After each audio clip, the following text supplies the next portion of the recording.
인사 한번 하시죠. 할렐루야. 저 아십니까? 아시는 분도 계시고 낯선 분도 계시고 좀 그런 것 같습니다. 우선은 너무 좋습니다. 처음에 목사님 전화 받고 이 먼 곳까지 주일날 어떻게 내가 오냐 거절을 했는데 여러 가지 이야기를 듣는 중에 교회 역사 이야기도 조금 듣고 또 올해는 의미가 있는 해라는 이야기도 듣고 그러면서 하나님 앞에 옛날을 좀 많이 생각을 했습니다. 그래서 한번 갔다 오는 것이 저에게는 큰 기쁨이겠다 그런 생각이 들어서 제가 오늘 굉장히 신나게 달려왔습니다. 제가 2부 예배 마치고 오늘 예배 좀 일찍 마칩니다. 제가 그리고 평소 때보다 제가 10분 설교를 짧게 하고 시속 140km로 달려서 광명역에 가가지고 아슬아슬하게 기차를 타고 이렇게 왔습니다. 오는 동안 기차에서 생각도 하고 기도도 하고 지난 세월을 돌아보니까 참 전부 다 감사하다 내 생각이 참 많이 들었습니다. 뭐 우리 장로님들도 계십니다만 우리 권사님도 계시고 아시는 분은 아시고 모르시는 분은 모르시는데 우리 한울교회 처음 시작할 때 제가 담임 목사는 아니지만 다 아시는 관계로 인하여서 처음 새벽 기도회를 제가 인도했습니다. 어느 정도 기간 동안. 저는 그 생각이 제일 많이 났습니다. 저는 지금도 새벽 기도를 제일 중요하게 여깁니다. 그러니까 여러분 교회가 처음 시작될 때 우리 권사님들 새벽에 눈물을 같이 흘렸던 그런 기억이 제게 좀 있어서 여러분 그래도 여러분 교회 밑바닥에 제 새벽에 눈물을 꽤 제가 흘렸습니다. 그렇죠. 그래서 제가 오늘 그런 감개가 좀 있고 감사함이 좀 있고 좀 그렇습니다. 제가 외부에 집회를 가거나 설교를 가거나 우리 교회에서 설교할 때 제가 우리 어머님 이야기를 참 많이 합니다. 지금 저희 교회 권사님 중에 제일 연세 드신 권사님, 저를 너무 아껴주시는 권사님이 두 분 계신데 한 분은 소천하셨습니다. 재작년에 천국 가셨고 92세로 그분은 저에게 어머니 같은 분이셨습니다. 그 다음에 지금 우리 계시는 권사님 중에 86세 되시는 권사님이 저를 아들같이 아껴주시는 귀한 분이 한 분 계십니다. 그분들이 다 알죠. 제가 설교 시간이나 이야기 시간에 우리 어머님 이야기를 참 많이 합니다.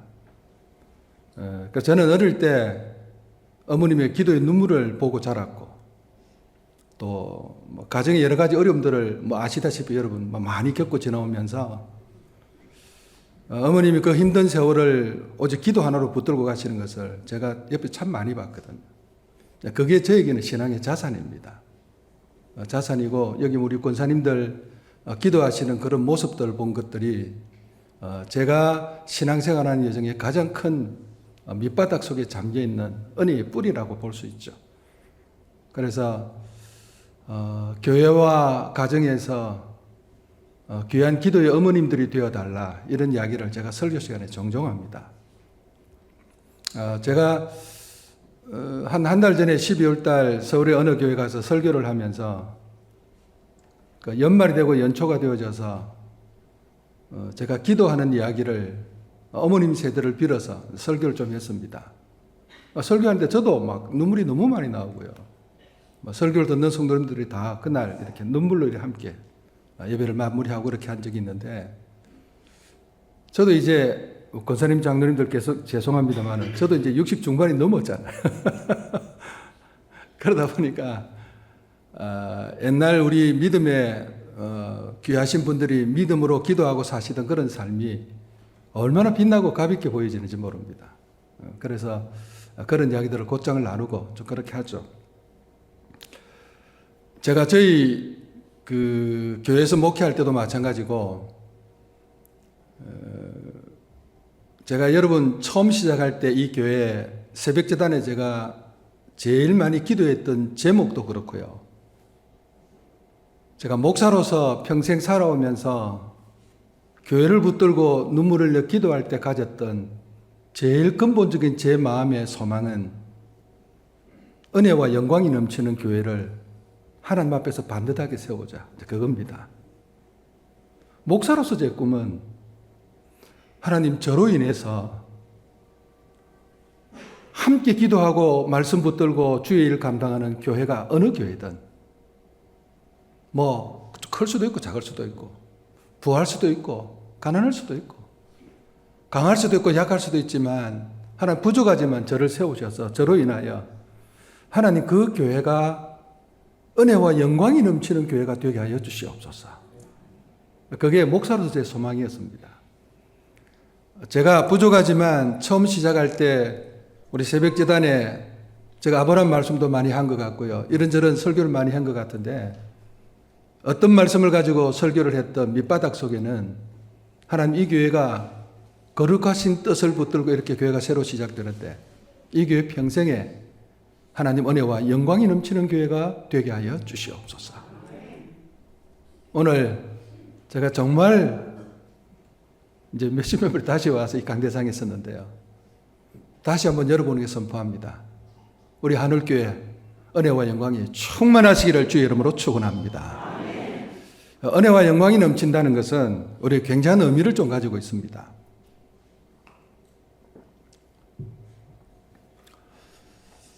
은혜와 영광이 넘치는 것은 교회를 위해서도 귀하고요. 은혜와 영광이 넘치면 우리 가정과 개인의 삶 속에 미치는 영향이 굉장합니다. 그래서 오늘 목사님 재직 헌신 예배죠. 예, 뭐 재직도 계시고 또 뭐 아니신 분도 계시고 하신데 하나님의 은혜와 영광이 넘치는 교회가 되기 시작하면 우리 가정도 마찬가지고 생업의 현장도 마찬가지고 내가 가서 일하는 모든 터전도 마찬가지고요. 내가 가는 곳곳마다 하나님의 은혜와 영광이 내 삶 속에 다 이렇게 나타나게 되어 있어요. 나타나게 되어 있어요. 그래서 우선은 목사는 말할 것도 없고요. 여러분이 재직이 되시든 성도가 되시든 교회에 와서 신앙생활할 때 누구든 근본적으로 기본 마음속에 하나님의 은혜와 영광이 넘치는 교회를 세우고 확립하는 일에 굉장히 힘을 많이 쏟아야 됩니다. 그런데 요즘 우리 시대에 들어와서 성도들이 이런 부분에 좀 죄송합니다만 관심이 전혀 없습니다. 관심이 전혀 없습니다. 제가 학교에서 오랫동안 저도 뭐 학교 이제 교수직은 퇴직을 했는데요. 학생들 오랫동안 가르치고 신대원에서 늘 학생들 오랫동안 가르치고 하는 뭐 그런 것들로 인하여서 사회적인 이슈가 있거나 신학적인 이슈가 있으면 뭐 제자리나 여러 그룹들에서 뭐 문의도 하고 이야기도 나누고 뭐 토론도 하고 이럴 때가 가끔씩 있습니다. 최근에 후배 목사님 몇 분이 저한테 뭐 이렇게 성경도 배우고 설교도 배우고 했던 분이 목사님 우리 교단에 어느 목사님 요즘 설교를 이렇게 하고 계신데 목사님 이거 보시기에 어떻습니까? 하고 저보고 자문을 구하면서 좀 뭘 보내왔어요. 좀 보고 뭐 평을 좀 해달라고요. 그래서 제가 조심스러워서 요즘 말 잘못하면 큰일 나는 세상이잖아요.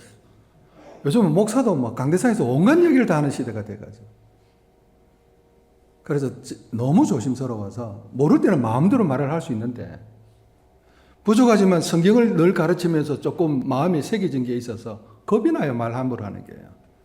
그래서 조금 있다가 하도 연락이 와서 뭐 오래 지나지 않았습니다만은 한 3, 4주 전에 그분 설교를 이렇게 좀 들었습니다. 보내준 걸 가지고요.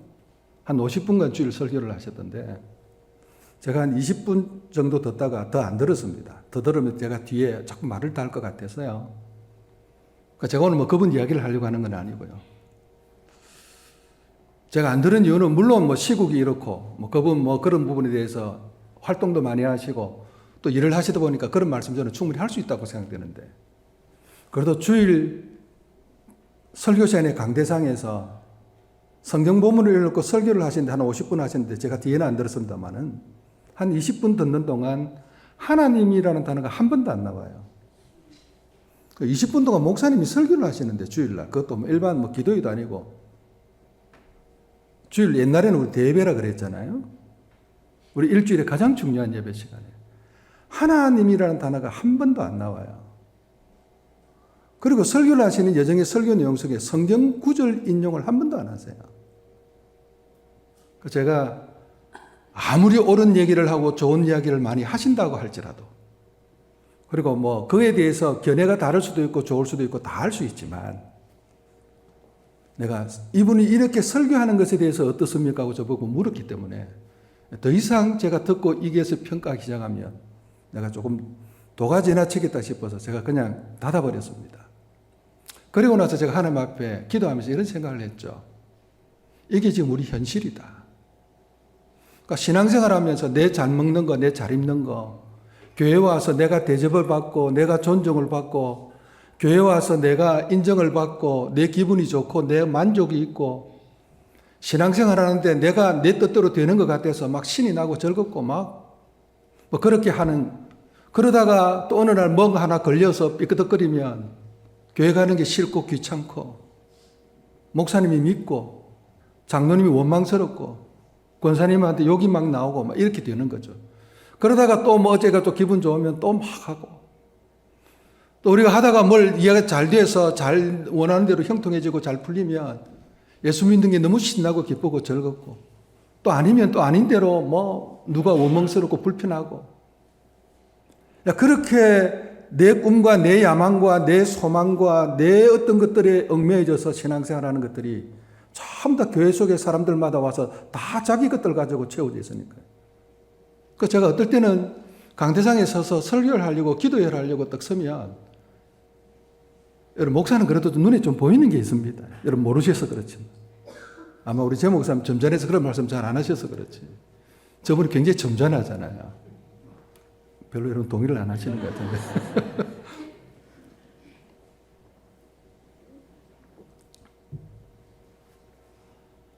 그러니까 늘 부딪히고 기도하고 살니까 말 안 해도 보면 여러분이 지금 어떻는지 다 보이거든요.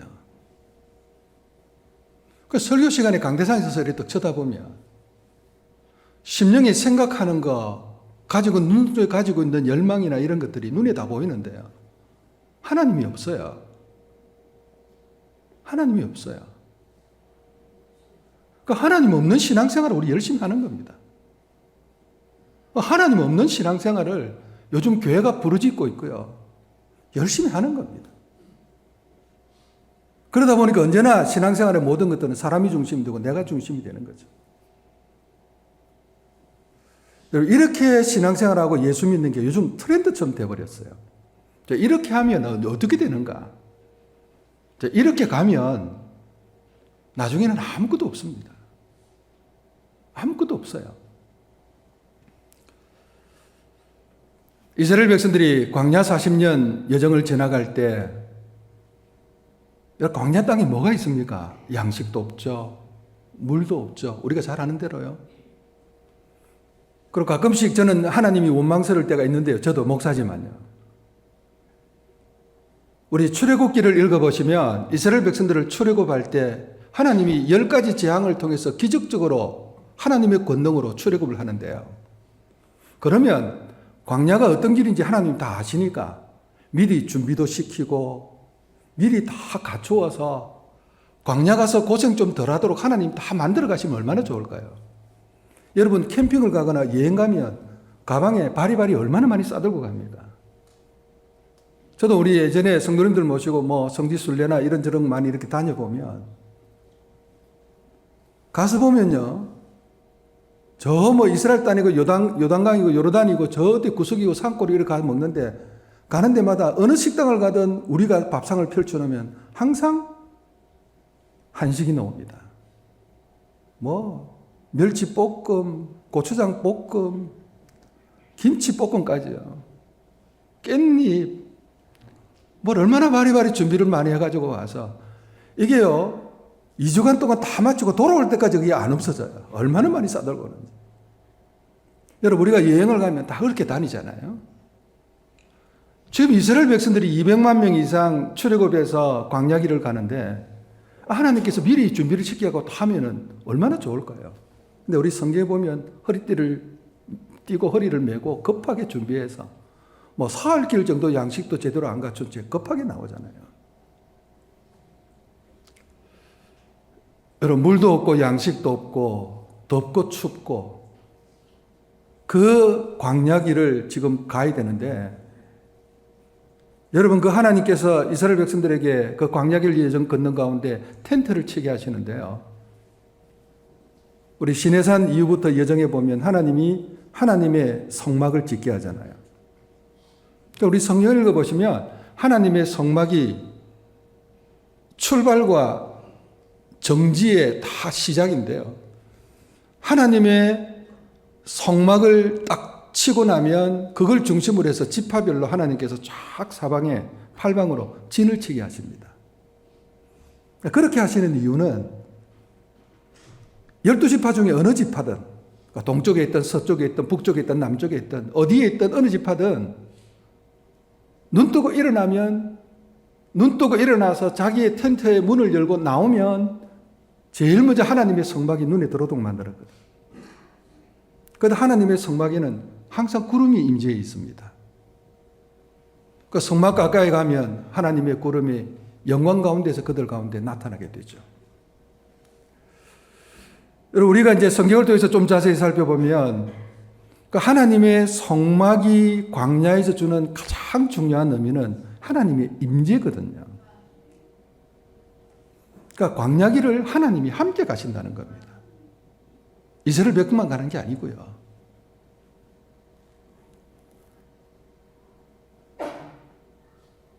하나님이 함께 가시는 거죠. 그 하나님이 우리 가운데 임재해 계신다는 것, 하나님이 우리 가운데 임재해 계시는 임재의 형상이 나타나는데 그게 바로 은혜와 영광입니다. 하나님의 성소 성막은 그게 뭘 가지고 만들든, 예를 들면 안에 금을 가지고 조각목에다가 입히고 금잔을 만들고 금등대 촛대를 만들고 불을 피우고, 여러분, 이런 것들은 전부 다 하나님의 영광을 나타내는 거거든. 그러니까 여러분, 조각목은 광야에서 발견하는 가장 기본적인 일반적인 그냥 초란 나무입니다. 그 초란 나무를 가지고 하나님이 테두리에 금을 갖고 테두리를 다 입히게 하셨잖아요. 그리고 언약궤를 그 속에 담고 뭘 만들고 이렇게 합니다. 그러니까 하나님의 영광으로 채우는 거거든. 그 다음에 거기에 불을 밝히고 향을 올리고 떡을 채우고, 하나님의 은혜가 우리 가운데 넘치는 것들을 상징화시켜서 형상화시켜서 다 보여주고 있잖아요. 그러니까 하나님이 우리 가운데 계시면 하나님은 그냥 계시는 게 아니고 항상 하나님이 우리 가운데 계실 때 하나님은 당신의 은혜와 영광으로 우리 가운데 함께 계시는 거죠. 그래서 우리가 그 영광을 보고 우리가 그 영광을 즐거워하고 기뻐하면서 그 영광을 송축하고 감사하도록 하나님이 만드시는 거예요. 그러니까 성도들은 교회 안에 들어오면 물론 목사님 얼굴도 보셔야 되고 장로님 얼굴도 보셔야 되고 우리 권사님 얼굴도 보셔야 되고 인사도 하시고 다 하셔야 되죠. 여러분, 이 전에 들어와서 딱 앉으면 하나님의 은혜와 영광이 여러분의 삶 전체를 확 덮을 수 있을 만큼 하나님의 은혜와 영광 속에 들어가는 성도가 되셔야 됩니다. 그런 교회가 되어야 돼요. 근데 그게 누가 특별히 만들고 목사님이 막 40일 금식기였으면 이런 게 아니고요. 우리 성도들이 그것을 깨닫고 그 은혜와 영광을 그리워하고 좋아하고 사랑하면서 이 전에 들어올 때마다 이 가운데 계시는 하나님의 임재의 은혜와 영광을 풍성하게 내가 누리면서 하나님 앞에 내가 감사하게 예배를 드리면, 여러분, 우리의 찬송이, 기도가, 우리의 헌신이, 봉사가, 설교가, 말씀이 그냥 다 하나님 은혜의 영광으로 가득 차는 역사가 일어나게 되는 거죠. 그러니까 목사님, 이게 왜 중요합니까? 목사님, 이게 왜 중요합니까? 하나님의 은혜와 영광은 우리 자세히 좀 살펴보면 우리 삶에 필요한 모든 것들이 은혜와 영광으로부터 다 채워지게 되어 있습니다. 예를 제가 조금 들어보면 우리 야고보서 1장 5절에 보면요, 각양 신령한 은사들이, 각양 신령한, 각양이라는 말은요 모든 것들을 다 커버하는 단어입니다. 영적인 거, 또 내 삶에 필요한 육신적인 모든 것들, 자녀를 위한 거, 내 생업을 위한 거, 내 건강을 위한 거, 내 기도를 위한 거, 내 성령 충만을 위한 거, 뭐 다 좋습니다.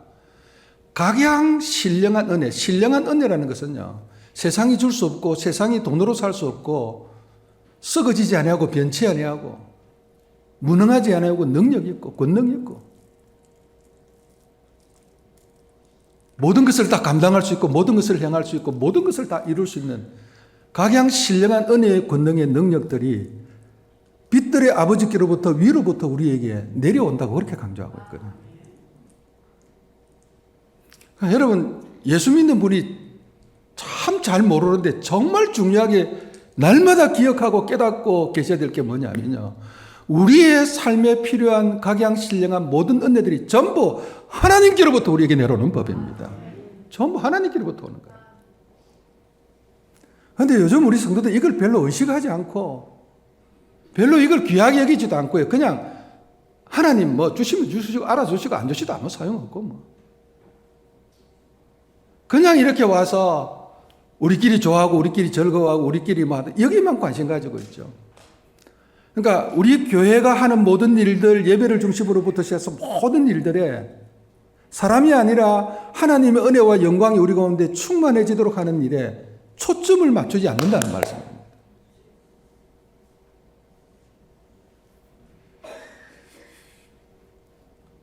여러분, 이스라엘 백성들이 광야길 걷는 동안 굶어 죽은 사람 한 명도 없습니다.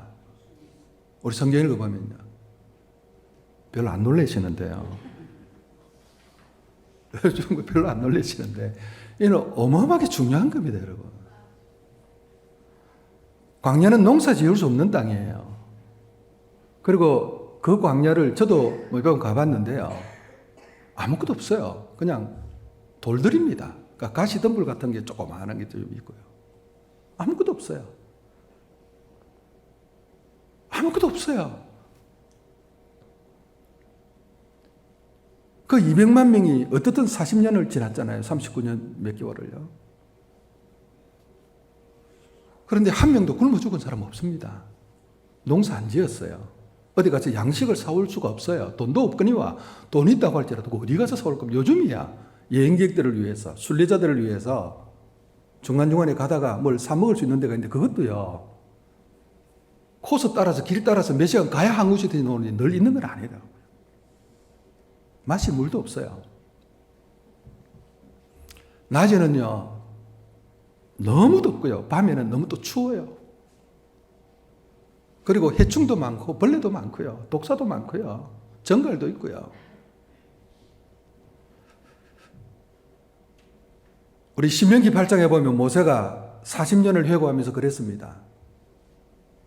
하나님께서 우리에게 양식을 주셔서 40년 동안 양식이 없었지만 우리 굶어 죽은 사람 없고,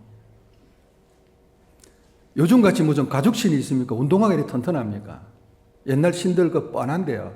여러분, 우리가 출애굽기 읽어보면, 민수기 읽어보면 예사롭게 생각하지만 사실은 그 기원전 1400년, 1300 이런 때니까 여러분, 우리 역사하고는 비교를 할 수 없습니다. 신라 고구려 시대보다 훨씬 1000년 이상 옛날이라고요. 얼마나 옛날인지 모릅니다. 그런 시에 뭐 옷이 좋으면 얼마나 좋고 신발이 좋으면 얼마나 좋겠어요. 근데 우리 성경에 보면 너의 옷이 휘어지지 않게 하셨고 너의 신발이 부러지지 않게 하셨고, 낮에는 구름 기둥으로 밤에는 불 기둥으로 하나님께서 반석을 쪼개서라도 샘물을 허락해 주시고, 적들이 쳐들어오면 모세가 손을 들어 기도하면 하나님 그들을 물리치시고 이기게 하시고. 하나님 안 하신 거 뭐 있나요? 하나님 안 하신 게 뭐가 있죠?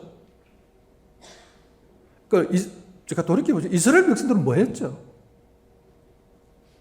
근데 한 명도 굶어 죽은 사람 없고, 한 명도 병들어 죽은 사람, 우리 성경적으로 보면 한 명도 목말라 죽은 사람 없고요. 그런데 민수기 읽어보세요. 그런 가운데서도 죽은 사람이 있습니다. 누굽니까? 불순종하고 하나님 욕하고 불평하고 원망하던 사람들은 죽었어요. 비록 광야지만 하나님이 임재해 계시고 하나님 은혜와 영광이 그곳에 넘치니까 광야가 광야가 아니에요. 꽃이 피고 광야가 사막이 되고 강이 흐르고. 여러분 잘 아셔야 됩니다. 우리가 가나안 땅을 뭐가 흐르는 땅이라 그러죠? 예, 대답은 기가 막히게 잘하죠. 젖과 꿀이 흐르는 땅입니다. 자, 이제 물어봅시다. 젖과 꿀이 어디서부터 흘러나왔을까? 어디서부터 시작되어졌을까요? 우리 이스라엘 지명을 한번 이야기해 보십시다. 보통 젖과 꿀 이러니까 요단강이라고 보통 이야기하시는데 아닙니다, 여러분. 물론 뭐 요단강이 중요하죠. 요단강이 갈릴리 바다로부터 시작되는 거기서 젖과 꿀이 흐른다고 그러면 여러분 젖과 꿀이 어디서부터 흘러나올까요? 예? 여러분 젖과 꿀이 어디서부터 흘러나올까요? 제가 지명적으로는 실로에서부터 늘 나온다 그럽니다. 뭐 뒤에는 물론 예루살렘이 바뀌었지만 이스라엘 백성들이 가나안 땅을 점령하고 여호수아가 실로의 하나님의 성소를 다시 이렇게 광야에 있었던 성소로 가서 세팅을 했어요. 그리고 언약궤를 거기에다 모셨죠. 젖과 꿀이 흐르는 시발점은 실로입니다. 왜요? 거기 하나님의 임재의 보좌가 있기 때문에 그래요. 여러분 이 언약궤는요. 언약궤는 박스잖아요. 박스. 십계명 두 돌판을 담은 박스입니다. 박스. 그런데 이 박스 뚜껑을 하나님이 앉으실 수 있는 보좌처럼 만들었어요. 하나님의 보좌처럼. 하나님 이곳에 임재해 계신다는 거죠. 하나님이 이곳에 앉아 계시고 하나님의 은혜가 이곳으로부터 이스라엘 백성들의 온 땅에 흘러가는 겁니다. 그래서 그게 젖과 꿀이 되는 거예요.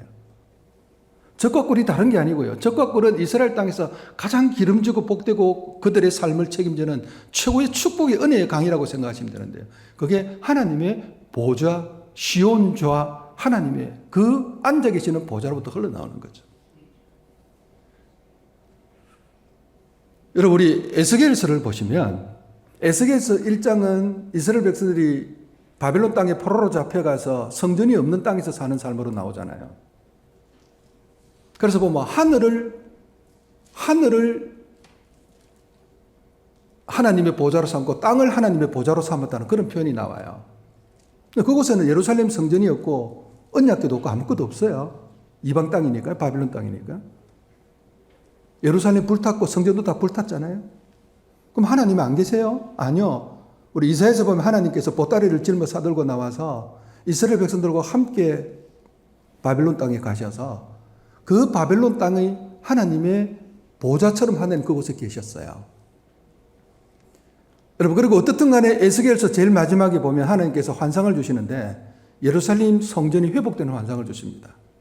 그래서 에스겔이 가보니까 성전이 다시 지어졌는데 가서 환상을 보는데 그 성전에 하나님의 보좌로부터 동쪽 그 문지방에서 샘물이 퐁퐁퐁퐁 솟아나와서 처음에는 자기 발목을 적시고 무릎을 적시고 그 물이 퐁퐁퐁퐁 솟아나와서 이스라엘의 12지파 땅으로 다 흘러가는데 나중에 가서 보니까 사람이 잠길 만큼 큰 강이 되었다.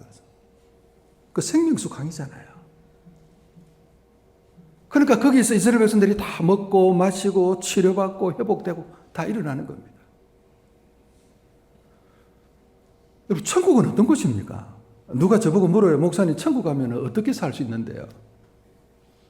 우리 요한계시록에 천국을 묘사하는 가장 중요한 장면이 있습니다. 그게 뭐냐면요.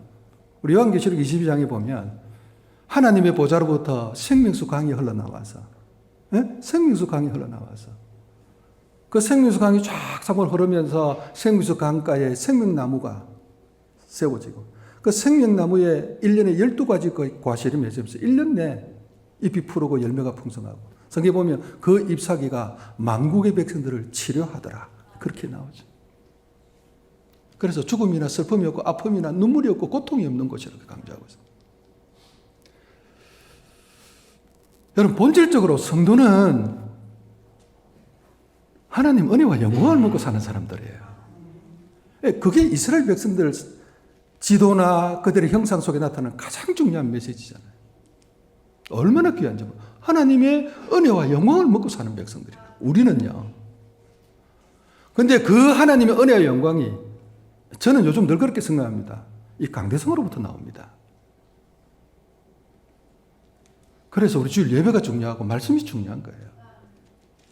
여러분 적어도 주일 와서 예배를 통해서 하나님의 말씀을 듣고 이곳에 와서 예배를 드리고 이곳에 와서 주의 이름을 부르고 찬송하면서 여러분 이곳에서 흘러나오고 있는 하나님의 은혜와 영광의 강물을 보지 못하고 느끼지 못하고 마시지 못하고 돌아가면 너무너무 불쌍합니다.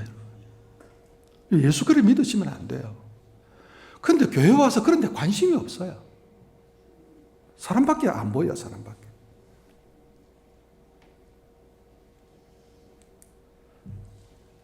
여러분, 이 전에 들어오면, 제일 먼저 여러분, 강대상부터 뭐 쳐다보니까 어디 앉으시든, 위에 앉으시든, 여기 앉으시든. 뭐 요새는 뭐 십자가가 잘 안 보이기도 하긴 하지만, 와서 딱 앉으면, 여러분, 여기에 임재해 계시는 하나님의 보좌로부터, 저는 여기 하나님의 보좌라고 늘 생각해요. 이 전에 들어와 주의 이름을 부르고 엎드리는 모든 자에게 하나님께서 당신의 하늘의 은혜와 영광으로 여러분의 심령과 삶을 쫙 이렇게 채워주시잖아요.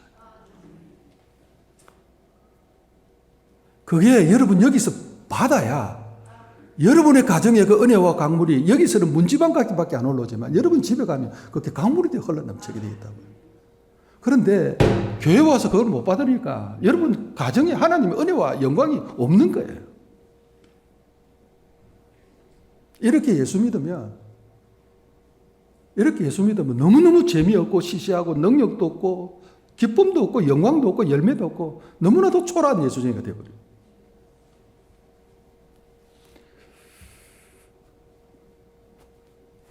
제가 어릴 때 우리 장로님 권사님들 옛날에 그런 분들 얼마나 다 기억하고 계신지 모르죠. 제 마음에 남아있는 몇 분이 있습니다. 제가 지금은 이름은 제가 기억이 사실 잘 안 나요. 그분이 옛날 우리 무슨 산입니까? 저 산에 옛날에 학고방이라 그럽니까? 기름종이 갖고 이렇게 무인가 집 막 이렇게 지어놓고 많이 살았잖아요. 제가 옛날에 그분 댁에 한번 가본 적이 있는데요. 그렇게 사시면서 자녀들 어째갖고 다 나가고 혼자 그렇게 계시면서 제가 지금도 기억이 납니다. 겨울에 겨울 초밭 이런 데 와서 이렇게 일하고 나면 그 몇 개 얻어와가지고 그렇게 하고 살아가시던 그런 분들 제가 몇 분이 좀 기억이 나는 분들이 있는데요. 그래도 교회 와서 늘 철야도 하고 늘 기도하고 늘 그렇게 하셨던 분. 찬송하고 기도할 때 보면 굉장히 기쁨이 넘쳤어요, 얼굴에. 그럼 그분이 뭐가 있습니까? 자식의 소망이 있었습니까? 뭐가 있습니까? 제가 부민교회에서 목회할 때 어제 노인대학을 하게 되어졌는데 아미동 꼴짝에 있는 좀 어렵게 혼자 사시는 노인들이 한 150명 이렇게 왔었어요, 그때. 나중에 이제 우리 주일 예배까지 그분들이 다 들어왔죠. 제가 그분들 집에 신방해달라 해서 가보면 어떤 분 가정은 집에 화장실도 없고 공중 화장실을 그 당시도 썼습니다. 요즘 같은 세상에. 아미동 꼴짝에. 저는 부민교회 가서 그분들 집에 신방 가서 그런 데가 있는 줄 알았습니다. 공동 화장실에서. 신방을 우리 권사님들 몇 분 모시고 갔는데 저하고 권사님 한 분하고 두 분 딱 들어가니까 앉을 자리가 없어요. 그분들은 밖에 부뚜막에 앉고 밖에 이렇게 조그마한 이런 데 거기 서서 예배드리고 이렇게 했죠. 근데 그분이요. 목요일 노인대회 올 때, 주일 교회 올 때, 수요일 예배 드릴 때 그 위에서부터 걸어오시는데 교회 와서 춤을 추면서 예배를 드려요. 좋아서. 늘 저 손을 잡고 목사님 자기 너무 감사하다고. 자기 예수 믿게 해줘서 너무 감사하다고. 교회 와서 한 번도 예배 시간에 그냥 앉아서 예배를 드려 늘 덩실들 일어나 춤을 추고 찬송하고 자기 너무너무 좋다는 거예요.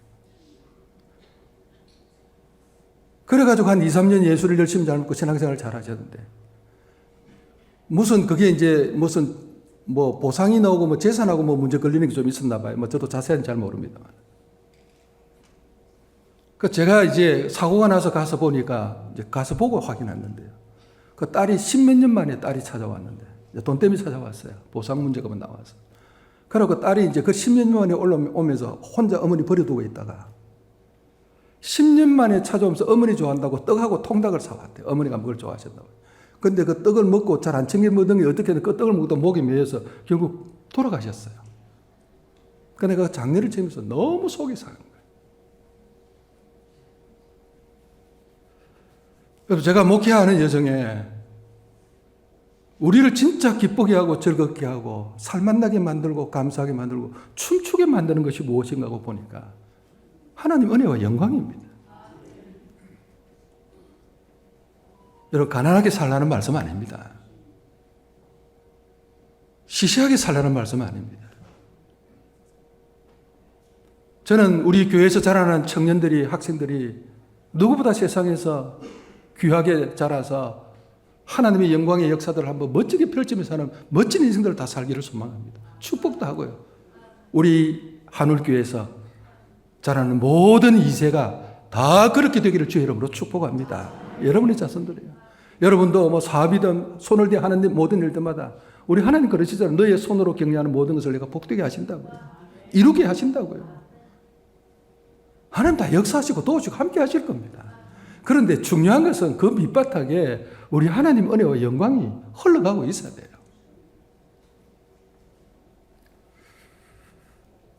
여러분, 제가 오늘 에베소서를 읽었습니다. 여러분, 에베소서는요, 교회를 세우는 책인데요. 에베소서를 읽어보면 은혜와 영광이라는 단어로 가득 차 있어요. 그래서 교회는 하나님의 은혜와 영광이 넘치는 공동체예요. 우리 에베소서가 그걸 가르치고 있어요. 오늘 읽은 본문 좀 띄워줄 수 있습니까, 혹시?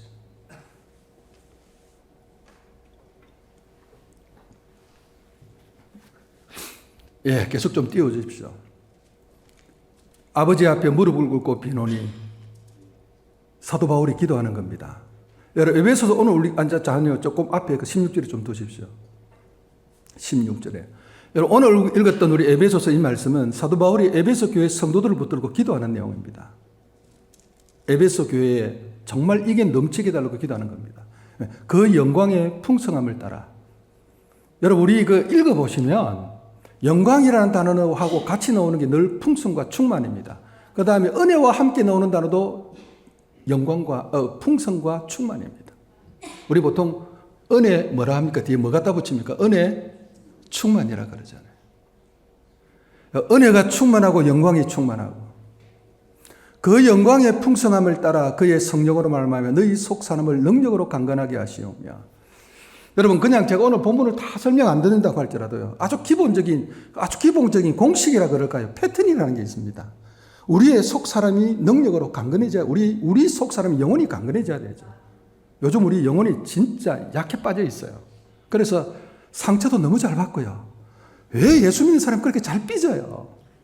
뻑하면 삐지고, 뻑하면 안 오고요. 뻑하면 싸우고요. 찌지고 뻗고, 뭐, 온갖 일로 상처받았다, 뭐 했다, 말도 많고. 여러분, 다 왜 이런 줄 아세요? 우리 영혼이 다 약해 빠져서 그래요. 약해 빠져서 그래, 영혼이요. 뭐 좀 맡기면, 아이고, 목사님 저 못합니다. 힘이 없으면서 능력이 없습니다. 문제는 우리가 뭐 대단해서 뭐 일을 잘했나요? 우리의 속 사람이 우리의 영혼이 능력으로 강건하게 두셔야 되는데요. 여기 보면 영광의 풍성함을 따라. 그러니까 우리가 속 사람이 능력으로 강건하고 귀해지는 건 다 하나님의 영광의 풍성함을 따라 되는 거지. 우리가 뭐 스스로 강해지나요? 목사도요, 하나님 은혜와 영광이 빈약해지면 목사도 다 별 수 없어요. 우리 다 마찬가지예요. 그 다음 구절 한번 보십시오. 믿음으로 말미암아 그리스도께서 너 마음에 계시게 하시옵고 너희가 사랑 가운데 뿌리가 박히고 터가 굳어져서. 그 다음 보십시다. 능히 모든 성도와 함께 지식이 넘치는 그리스도의 사랑. 여기 그리스도의 사랑을 아는데 그 다음 기절까지요. 너비와 길이와 높이와 깊이가 어떠함을 깨달아. 그 다음 하나님의 충만하신 것으로 너희에게 충만하게 하시기를 구하노라. 여기 사랑의 너비와 길이와 높이와 깊이가 어떠함을 깨달아 하나님의 충만하신 것으로 너희에게 충만하게 하시기를 원하노라. 이거는 은혜를 의미합니다. 십자가 사랑이 은혜를 의미합니다. 예수 믿고 십자가의 사랑을 깨닫고 은혜를 탁 받으면 인생이 확 달라집니다. 확 달라집니다. 저는 성경 공부하는 걸 중요시 여기는 목사가 되어서 지금까지 정말 성경 공부 인도를 많이 했습니다.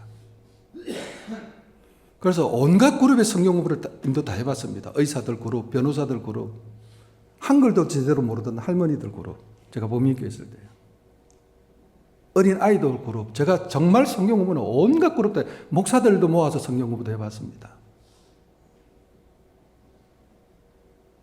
그런데 이 은혜는 지식으로 깨닫는 게 아니더라고요. 그리스도의 사랑을 깨닫고 하나님의 은혜를 깨닫고 은혜가 그 심령 속에 들어와서 은혜가 지배하는 사람이 되니까 다 달라져요.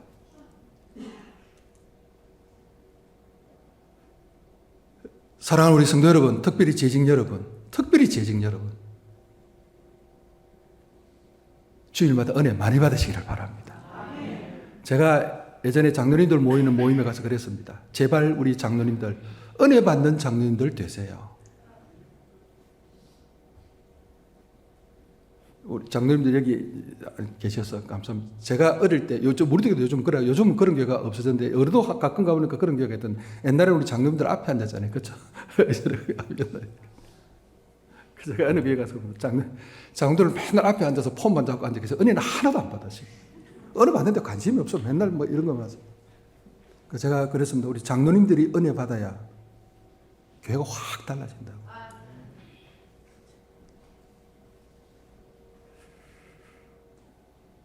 교회 와서 신앙생활 하면서 은혜 받는데 관심을 가지셔야 돼요.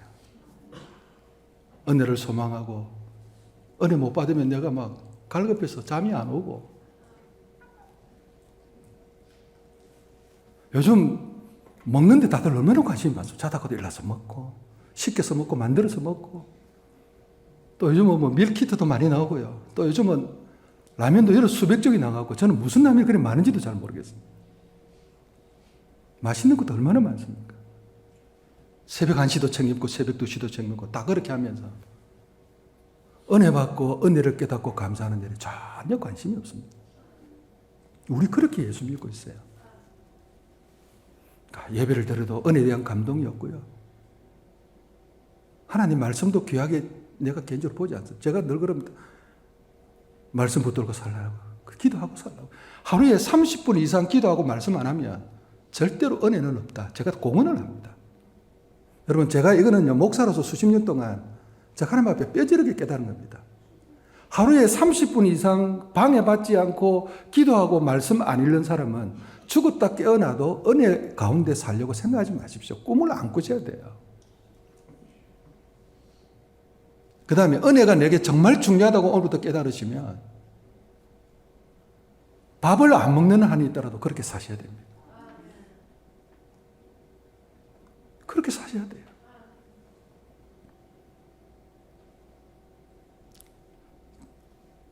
제가 범인교회 목회할 때 한전에 계시는 가장 한 분이 목사님 우리 직원들 한 20, 30명 모을 테니까 목요일 점심때마다 와서 체프를 해주고 가십시오.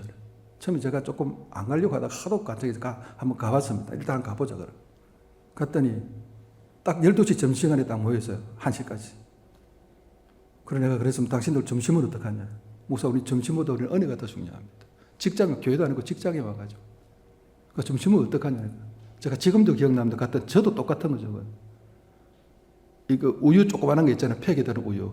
조그만 제일 작은 우유 하나. 그 다음에 팥빵 하나. 그거 딱 놓고 그거 먹고 그거 먹는데 얼마나 걸립니까? 10분도 안 걸립니다. 한 45분 정도를 말씀 가르치고 같이 기도했습니다. 제가 그걸 한 3, 4년 계속 했는데요. 나중에는 일주일 시간 중에 저는 그 시간이 너무 좋은 거예요. 가면 은혜가 돼요. 왜냐하면 목사 입장에서는 은혜 받겠다는 사람보다 더 귀한 사람이 어디 있습니까? 여러분 어머니가 자식들 밥 해주는데 어머니가 부엌에서 밥하고 있으면 자녀가 빨리 해달라고 엄마 해주는 밥 먹고 싶다. 그러면 엄마가 얼마나 기분 좋습니까? 실컷 맛있는 거 만들어주는데 안 먹으면 쫓아나면서 먹으면 얼마나 기분 나빠요. 목사 입장에서는요. 은혜 받겠다고 와서 다 이렇게 눈동안 있으면 너무너무 기분 좋은 거예요. 제가 오늘 사실 좀 피곤하게 내려왔지만 여러분 눈 뜨고 계시는 거 보니까 제가 피로가 싹 다 풀리는 거죠. 얼마나 기분 좋습니까? 이 사람들이 하나님 말씀에 은혜 받고 귀하게 살고 싶어서 점심을 자기 구내식당 가면 맛있는 건데 다 포기하고 앉아서 그거 하나 먹고 앉아서 말씀 듣는데 그런 사람들은요 말씀을 얼마나 귀하게 듣는지 모르고 제가 가서 제가 은혜 받는 거 들어갈 때마다 들어가서 그 사람들 눈을 보면 막 마음이 제가 막 벌렁벌렁 뛰는 거예요. 얼마나 좋은지. 예수는 그렇게 믿으셔야 되는 겁니다. 근데 요즘 이렇게 예수 믿는 사람이 더 멀어요. 더 멀어요.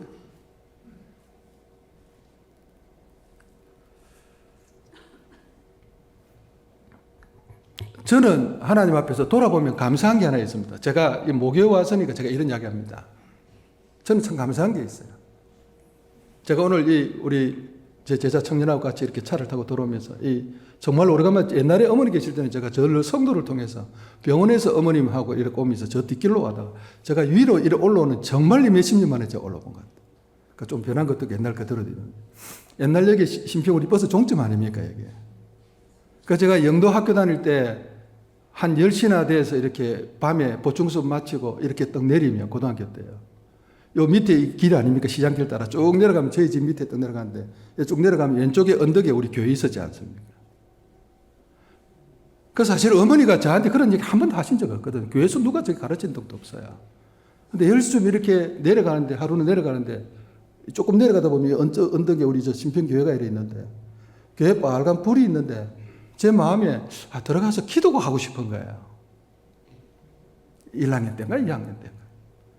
그래 들어가서 앉아서 한 20-30분 기도하고 그 다음에 중앙에 시장길 따라서 내려가서 저희 집을 가는데 한 20분 성전 안에 들어가서 혼자서 제가 뭐 아무 학생 시절 뭘 사실 뭐 있나요? 기도하는데 하나님께서 저를 꽉 품에 안아주고 앉을 때마다 너무 하나님 저에게 은혜를 많이 주시는 거예요. 제 개인의 고백입니다. 그 제가 졸업할 때까지 제가 그 특별한 날 아니면 매일 들어가서 기도했습니다. 아마 그것 때문에 제가 목사가 되는지 잘 모르겠습니다.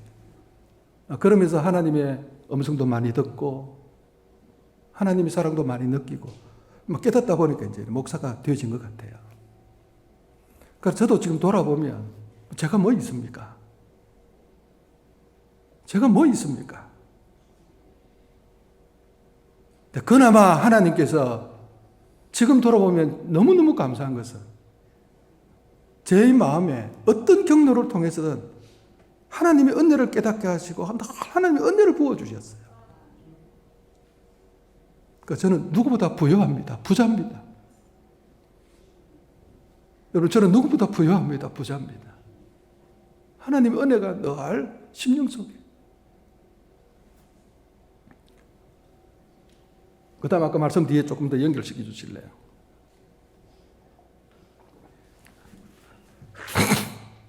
그 다음 오늘 제가 이제 결론적으로 여러분에게 중요하게 드리고 싶은 메시지입니다.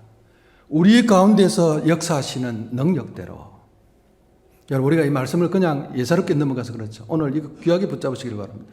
우리 가운데서 역사하시는 능력대로 우리가 구하거나 생각하는 모든 것에 더 넘치도록 능히 하실 일.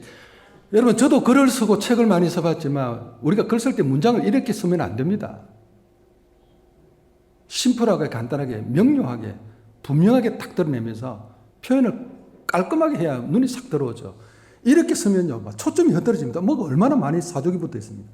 근데 왜 이렇게 바울이 할까요? 바울같이 똑똑한 사람이 주시고 싶은 귀한 메시지가 너무 많아서 그렇습니다. 우리 가운데서 역사하시는 능력이 은혜와 영광의 능력이잖아요. 그 능력대로 그 능력에 의해서 우리가 구하거나 생각하는 모든 것에 더 넘치도록 능히 하실 얘기예요. 여러분 잘 한번 보십시오.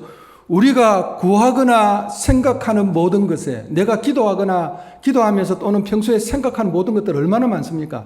이것보다 더 넘치도록 능히 내게 주실 얘기. 내가 감사와 존귀와 찬송과 이걸 하나님께 올려드린다고 이야기하고 있잖아요. 저는 오늘 여러분께 이 하나님 여러분 손에 좀 잡아드리고 가고 싶어요. 그래서 제가 오늘 이것까지 왔습니다. 우리 하나님 어떤 하나님입니까? 우리에게 은혜와 능력을 무한히 주시면서 그 속에서 하나님이 우리 가운데 은혜와 능력이 곧 우리의 은혜와 영광이 곧 우리의 능력인데요. 근데 그 하나님의 역사하시는 그 능력이 우리가 기도하거나 내가 생각하는 모든 것들보다 항상 더 넘치도록 우리에게 역사하신다는 겁니다. 여러분 그거 아세요? 여기 역사하시는 것은 여러분의 삶의 현장입니다. 여러분이 고난당하고 여러분이 힘들어하고 광야길이고 샘물이고 농사 지지 않아서 농사 곡식이 없고 어렵고 힘들고 가시밭길이고 곤고하고 답답하고 눈물 나고 아프고 그 모든 것들이 뒤엉켜 있는 힘들고 어려운 내 삶의 그 현장에서 하나님께서 우리 가운데 역사하고 계신다는 것입니다. 여러분, 이게 얼마나 놀랍습니까? 저는 여러분이 여기 와서 은혜와 영광으로 충만해지면 그 은혜와 영광이 여러분의 삶을 함께 인도 여러분의 가정과 사업과 생업 현장으로 돌아가서 그 여러분의 생업의 현장에서 그 하나님의 은혜와 영광이 여러분 가운데서 능력으로 역사하시는 겁니다. 역사한다는 건요, 하나님이 이렇게 작동한다는 겁니다. 가만히 계시지 않고 하나님이 뭔가 하나님은 졸지도 않고 쉬지도 않고 일하시는 분이에요. 내 아버지께서 일하시니 나도 일하신다. 우리 주님도 그러셨고요. 그러니까 여러분은 주무셔도 이 하나님이 역사하시는 것이 여러분 주무셔도 여러분의 사업의 현장에서 여러분의 자녀들 가운데 여러분의 가정 가운데 계속 역사하고 계시는 겁니다. 이렇게 하도록 만드시려면 교회 와서 은혜와 영광으로 충만해져서 돌아가시는 성도들이 다 되셔야 됩니다. 얼마나 이게 귀한지 모릅니다. 그 다음 보십시오. 우리가 구하거나 생각하는 것보다 더 넘치도록 넘겨주실 것. 이런 하나님이 어디 있습니까? 내가 기도하고 내가 생각하는 것보다 더 넘치도록 넘겨주십니다. 왜요? 우리 하나님 우리를 사랑하시고 흔들어 넘치도록 부어 흔들어 넘치도록 주시는 하나님이십니다. 그래서 내 입을 크게 열라고 말씀했잖아요. 여러분 시편 보면 시편 130편에 시편 여러 군데 보면 이렇게 나옵니다. 다윗이 찬송하기를 하나님은 생각이 많도소이다. 우리를 향한 하나님의 생각이 너무나 많습니다. 여러분, 자녀의 앞길을 두고 자녀가 생각하는 생각이 많습니까? 자녀의 앞길을 두고 부모가 하는 생각이 더 많습니까? 부모가 하는 생각이 더 많죠. 자식 키워보면 다 알잖아요. 자, 여러분을 위해서 여러분이 고민하고 하는 생각이 더 많을까요? 여러분을 위해서 하나님이 하시는 생각이 더 많을까요? 하나님이 훨씬 더 많다고 강조합니다. 근데 우리 생각은 쓰잘데기 없는 생각이 너무 많고요. 하나님 생각은 다 보석 같은 것들이에요. 그러니까 우리 삶이 얼마나 귀합니까? 근데 이런 것들을 깨닫고 붙잡고 하나님 앞에 할렐루야 함께 살아가려면 은혜 받는 성도가 되셔야 되죠. 사랑하는 우리 재직 여러분, 저는 여러분이 일도 잘하는 것도 필요하고 다 필요한데 오늘 출발점에 있어서 오늘 사랑하는 우리 재직 여러분, 우리 모든 성도 여러분, 오늘 딱 결심하십시오. 하나님, 이 교회에서 예배를 중심으로 교회를 올 때마다 갈 때마다 교회를 바라볼 때마다 생각할 때마다 기도할 때마다 하나님 은혜와 영광으로 충만케 하여 주시옵소서. 여러분 그렇게 기도하시고 그 일에 힘을 기울이십시오. 기도하시고 여러분 오늘 이 내용은요 기도입니다. 제가 사실은 오늘 이거 하나만큼은 다 좀 드리고 싶긴 한데 그렇다고 한정없이 설교할 수는 없고요. 제가 그래도 다른 교회 가도 한 40분밖에 설교를 하지 않는데 오늘은 멀리서 와도 조금 더 합니다.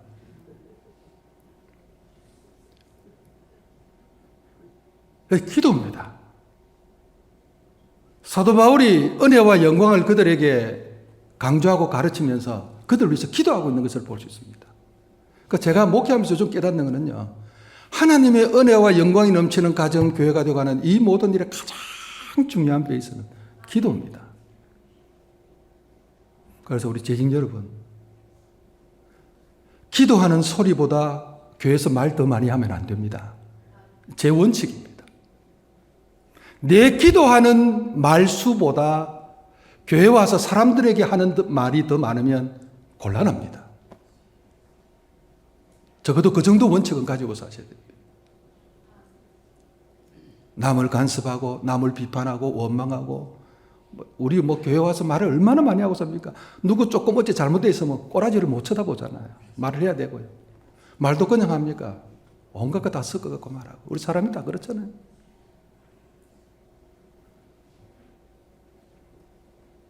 우리 천국 가면 다 입만 와 있다 그러잖아요.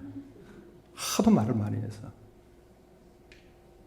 여러분, 내가 하는 말보다 내 기도하는 말이 훨씬 더 많아야 됩니다. 그런데 여러분 그거 아세요? 기도를 많이 하면 많이 할수록 쓸데없는 말 잘 안 하게 됩니다.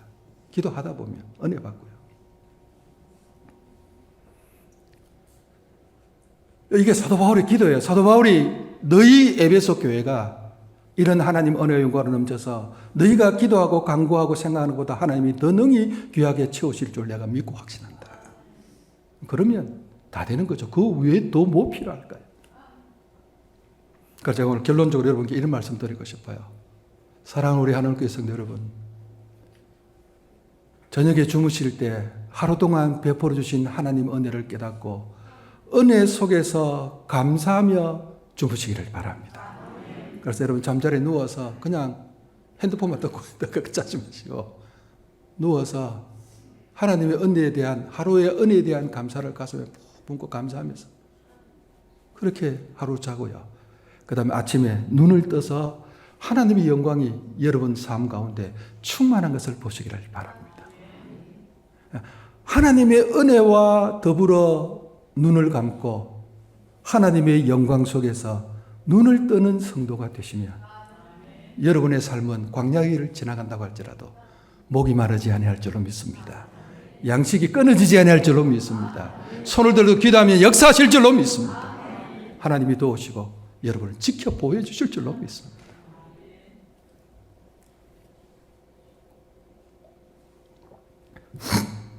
제가 마지막으로 제가 이렇게 우리 집사람이 제발 저보고 어디 가서 가족 이야기 하지 말라 그러는데요. 제가 오늘은 좀 하겠습니다. 우리 딸이 결혼을 해서 아들을 하나 낳고 얼마 전에 딸을 낳았습니다. 근데 우리 딸이 아들을 낳았는데 우리 예순전대 이름이 우주입니다. 그 다음에 딸을 낳았는데 이름이 하늘입니다. 그래서 별것도 아닌데 이름은 거창하게 짓고 우주와 하늘을 이야기하고 있거든요. 제가 그러는데요. 이 우주 녀석이 저를 참 많이 따릅니다. 제가 물론 우리 손자니까 아껴주는 것도 있지만, 우리 집에 와서 이렇게 주일 예배 드리고 이래 있으면 잘 안 가려고 합니다. 제가 주일날 집에서 많이 재우기도 하고 그렇게 하죠. 그리고 그 다음에 아침에 어린이집에 이럴 때 제가 데려가기도 하고 이제 그렇게 하는데요. 이제 우리 집에 와서 자는 날이 어릴 때부터 좀 많이 있어서 제가 늘 저녁에 잘 때마다 제가 찬송가를 불러주고 들려주고 기도하고 이렇게 잤죠. 성경기도 들려주고. 그래서 한돌 지나면서부터 말이 조금 나오면서부터 기도도 곧잘 따라 했고요. 이 녀석이 신기하게도 두 돌도 채 안 되는데 찬송을 꽤 잘 따라 불렀어요. 성도님들 앞에서 찬송도 부르니까 성도들 깜짝 놀라기도 하고. 어린이집에 가서 뭘 하고 있는데 갑자기 손 들고 나오더니 지가 막 소리를 내서 기도를 하대요. 손을 들고. 어린이 완전히 깜짝 놀래가지고 2살밖에 안 됐을 때요. 얼마 전에 추수감사절 행사한다고 어린이집에서 옆에 노인정에 가서 막 이렇게 하고 있는데 갑자기 나오더니 요즘 자기가 저녁에 저하고 함께 불렀던 찬송을 크게 소리내서 부른 겁니다. 여러분 그게 임재라는 찬송입니다. 이곳에 오셔서 이곳에 여러분 이 아이들 부를 노래가 아니잖아요. 이 녀석이 요즘 우리 이제 한 달에 한 번 저기 어른들하고 아이들하고 같이 우리 예배를 드리거든요. 그 이제 어른 예배 들어와서 할비 오늘은 어른들 예배 드려야 아니면 초등부 예배 드려. 오늘 어른들 예배 드린다. 어른들 예배 오면 길어서 자기는 좀 힘든 대신에 찬송이 많아서 자기는 좋대요. 지금 이제 세돌 좀 지났는데요. 그래 얼마 전에 작년에 제가 사실은 최근에 저도 조금 우리 교회적으로 요즘 다 어려운 시대를 좀 살잖아요. 우리 교회가 이렇게 건물을 하나 구입하면서 사실은 하나도 없이 우리가 완전 은행으로만 해서 이렇게 구입을 하게 되어졌는데 그동안 잘 지내고 하면도 어려움이 없었는데요. 코로나 때도 별 어려움 없이 지나왔는데 요즘 고금리 시대를 지났잖아요. 그래서 이자가 한 2배로 뛴 거예요. 1년에 이자만 1억 이상 나가는데요. 그래서 한 3년을 이렇게 사니까 정신이 없는 거예요. 좀 스트레스를 많이 받았죠. 그래 작년 11월 달쯤에 우리 영적 부흥운동을 하는데 그게 이래 눌려갖고 압박이 좀 와서 제가 굉장히 마음에 좀 힘이 좀 들었었어요. 이제 올해부터는 좀 많이 좋아졌는데요. 제가 저녁에 자려고 누우면은 근심도 많고 걱정도 많고 내일 저걸 다 처리를 해야 되는데 저걸 어떻게 할까 걱정되는 게 참 많았거든요. 이제 그때 우리 이 우주가 집에 와서 함께 자면서 하면서 제가 우주야 찬송 틀어줄게. 찬송 뭐 듣고 싶냐? 그러면 찬송도 제가 틀어주면 안 됩니다. 요즘 지가 골라야 돼요. 그래서 이제 유튜브 찬송을 틀면 제가 이렇게 살펴갖고 찬송을 고르는데 그때 자기가 고른 찬송이 이겁니다. 어른들하고 함께 불러봤는데 이게 좋았던지 집에 가서 엄마하고 몇 번 저녁마다 잘 때 이걸 들었대요. 우리 집 와서는 저하고는 이제 처음 들었던 찬송이죠. 제가 오늘 이걸 소개하는 이유는 제가 조금 전에 은혜 속에 눈을 감고 영광 속에 눈을 뜨라고 그랬는데요. 제가 이 녀석을 통해서 그날 배웠어요. 이 꼬마를 통해서요. 그래가지고 찬송을 트는데 조금 제가 한번 불러보겠습니다. 2절 가사가 이렇습니다. 우리 모인 이곳에 주님 함께 계시네. 누리네 아버지 은혜. 적은 떡과 물고기 내 모든 걸 드릴 때 모두 고백해 여호와 이래 주가 일하시네. 여러분 작은 떡과 물고기 내 모든 것을 드릴 때 이 꼬마 세돌 지나는 그때 세돌 때거든요. 지가 뭐 하면 이건 뭘 알겠어요. 근데 그 찬송을 이렇게 유튜브에서 노는데 이 녀석이 가사를 부르면서 제 품에 안겨서 따라 부르는데 그게 저에게는 천사의 소리처럼 들려오는데 제가 그날 이 찬송을 보면서 하고 얼마나 제가 은혜를 받았는지 모릅니다. 제가 그때 눈을 감는데 은혜 속에 눈을 감는 게 이런 거구나. 우리의 삶의 문제는 환경이 어려워서가 아니고 지금 내 삶에 누리는 은혜가 부족해서 이게 문제구나. 그리고 그 다음 아침에 눈을 뜨는데 그냥 이것이 하나님의 영광이 가득한 것을 느끼고 얼마나 감사했는지. 가사를 좀 띄워주실래요? 여러분 같이 하셔도 좋고요. 제가 이 찬송 여러분에게 선물처럼 오늘 은혜를 나누면서 결론을 좀 내리고 싶어요. 날이 저물어 갈 때 빈들에서 걸을 때 그때가 하나님의 때 내 힘으로 안 될 때 빈손으로 걸을 때 내가 고백해 여호와 이래. 우리 모인 이곳에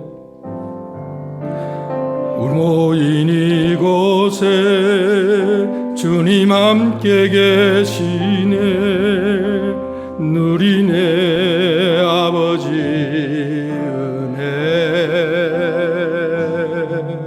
작은 떡과 물고기 내 모든 걸 드릴 때 모두 고백해 여호와 이래. 주가 일하시네. 주가 일하시네. 주께 아끼지 않는 자에게 주가 일하시네. 주가 일하시네. 신뢰하며 걷는 자에게.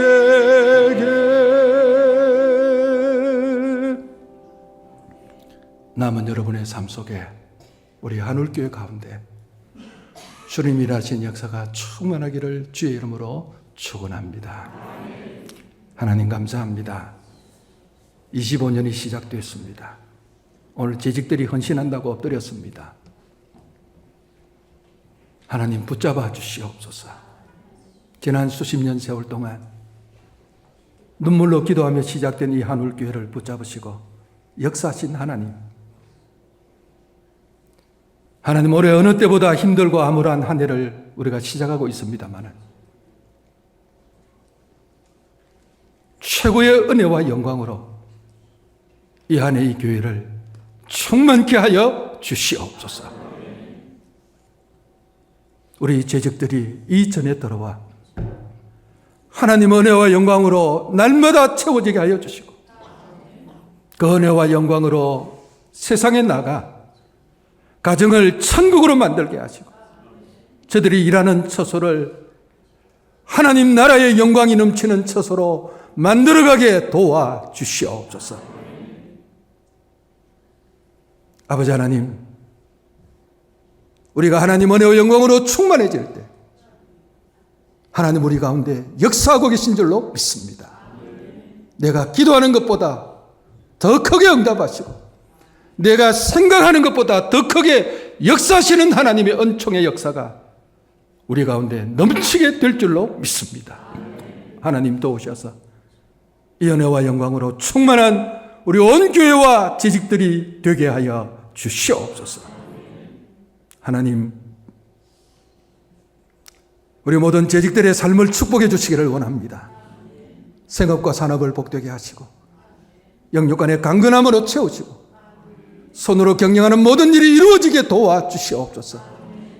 마음껏 주님의 교회를 위해서 충성하며 희생하며 헌신하며 성도들을 전심으로 섬기는 귀한 종들이 다 되게 하여 주시옵소서. 사랑하시는 아버지 하나님, 우리 세워주신 장로님, 우리 목사님, 우리 모든 권사님들을 붙잡아 주시고 하나님, 이 교회가 이곳에서 하나님의 은혜와 영광을 이 온 신평적으로 흘려보내는 하나님의 천국의 보좌의 은혜의 역사가 넘치는 귀한 교회가 되도록 하나님 도우시고 역사하여 주시옵소서. 기도하는 종들이 많아지게 하시고 눈물을 흘려 간구하는 종들이 많아지게 하여 주시고 말씀 붙들고 주님 앞에 충성하는 종들이 곳곳에서 일어나도록 하나님 도와주시옵소서. 이 재단에 속한 모든 자녀들, 청년들을 축복하시고 그들의 앞길을 형통케 하여 주시옵소서. 사랑하시는 아버지 하나님, 우리 기도 가운데 역사하여 주시는 줄로 믿습니다. 간증이 많게 하시고 은혜의 열매가 충만하도록 도와주시옵소서. 이날까지 이 교회를 지키신 하나님, 이 교회를 통하여 하나님 위한 역사를 일으켜 주시옵소서. 사랑하시는 아버지 하나님, 하나님의 은혜 속에 저녁마다 눈을 감게 하시고 저들이 아침에 눈을 뜰 때 하나님의 영광이 충만한 365일이 되게 해 주시옵소서. 예수님의 이름으로 기도드려옵나이다.